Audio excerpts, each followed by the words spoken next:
Hi everyone. Mushroom biryani பண்ணுறதுக்கு first ஒரு masala paste அரைச்சிக்கலாம். அதுக்கு நான் ஒரு சின்ன மிக்ஸி ஜாரில் 10 சின்ன வெங்காயம், 2 பச்சை மிளகா, ஒரு கைப்பிடி அளவுக்கு கொத்தமல்லி இலை, ஒரு கைப்பிடி அளவுக்கு புதினா இலை சேர்த்துக்கிறேன்.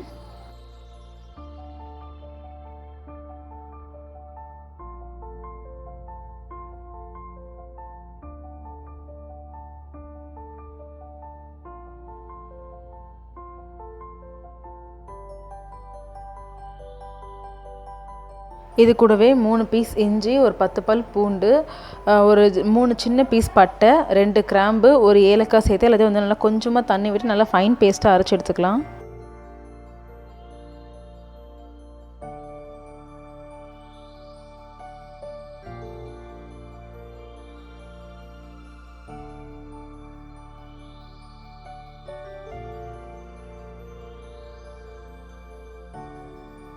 குக்கரில் வந்து நான் 3 டேபிள் ஸ்பூன் எண்ணெய், 2 டேபிள் ஸ்பூன் நெய் விட்டு சூடு பண்ணிக்கிறேன்.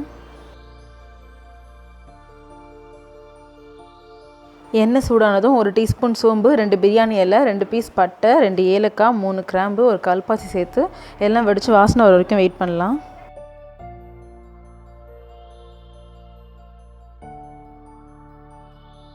அதெல்லாம் நல்லா வெடித்து வாசம் வந்ததும் நான் 5 முழு முந்திரி பருப்பு சேர்த்துக்கிறேன்.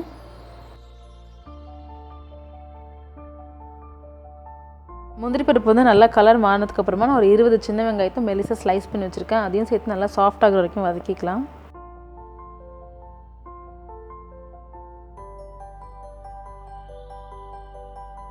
வெங்காயம் பாதி வதங்கினதும் நான் ஒரு 2 பச்சை மிளகாய் சேர்த்துக்கிறேன். கூடவே 2 தக்காளி மெலிசாக கட் பண்ணதை சேர்த்து நல்லா சாஃப்ட் ஆகிற வரைக்கும் வதக்கிக்கலாம். தேவையான அளவுக்கு உப்பு,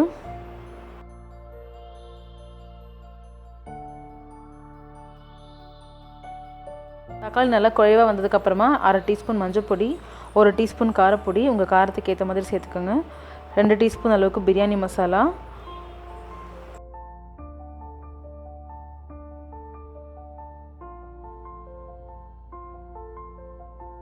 முக்கால் டீஸ்பூன் அளவுக்கு கரம் மசாலா. இது எல்லாத்தையும் சேர்த்து பச்சை வாசனை போய் எண்ணெய் பிரிஞ்சு வர வரைக்கும் நல்லா வதக்கிக்கலாம்.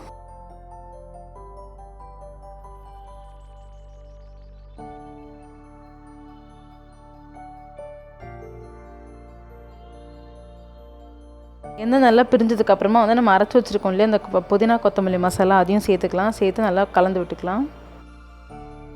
இதுவும் வந்து எண்ணெய் பிரிஞ்சு கலர் மாறுற வரைக்கும் நல்லா வதக்கிக்கலாம்.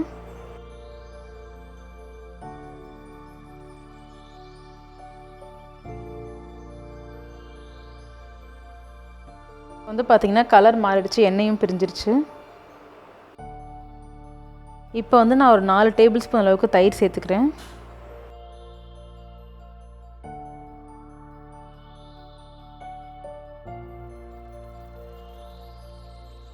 நம்ம ஆட் பண்ண மசாலா எல்லாமே வந்துட்டு கலர் சேஞ்ச் ஆகி எண்ணெய் பிரிஞ்சு வந்ததுக்கப்புறமா நான் ஒரு 250 கிராம் மஷ்ரூம் வந்துட்டு சேர்த்துக்கிறேன், பொடியாக கட் பண்ணது.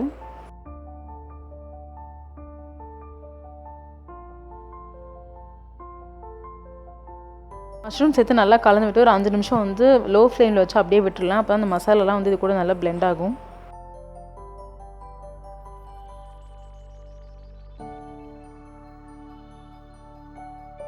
மசாலா வந்து மஷ்ரூம் கூட வந்து நல்லா பிளெண்ட் ஆகிடுச்சு.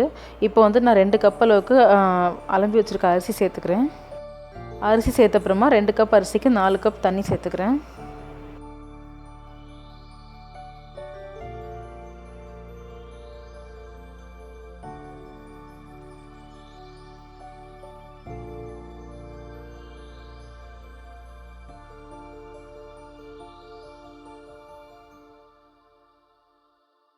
இது கூடவே ஒரு கைப்பிடி அளவுக்கு புதினா இலை, கொஞ்சமாக வந்து கரம் மசாலா வந்து மேலே அப்படியே தூவி விட்டுக்கலாம். தேவையான அளவுக்கு உப்பை வந்து கொஞ்சம் லைட்டாக தூவி விட்டுக்கலாம். ஏன்னா பிரியாணி வந்து வெந்து வரும்போது உப்பு கொஞ்சம் கம்மியாக இருக்கும். கடைசியாக வந்து கொஞ்சமாக நெய் சேர்த்து ஒரு 3 விசில் வந்து வச்சு எடுத்துக்கலாம். விசிலுக்கு அப்புறம் பார்த்தீங்கன்னாக்கா மஷ்ரூம் பிரியாணி வந்து ரெடி ஆயிடுச்சு.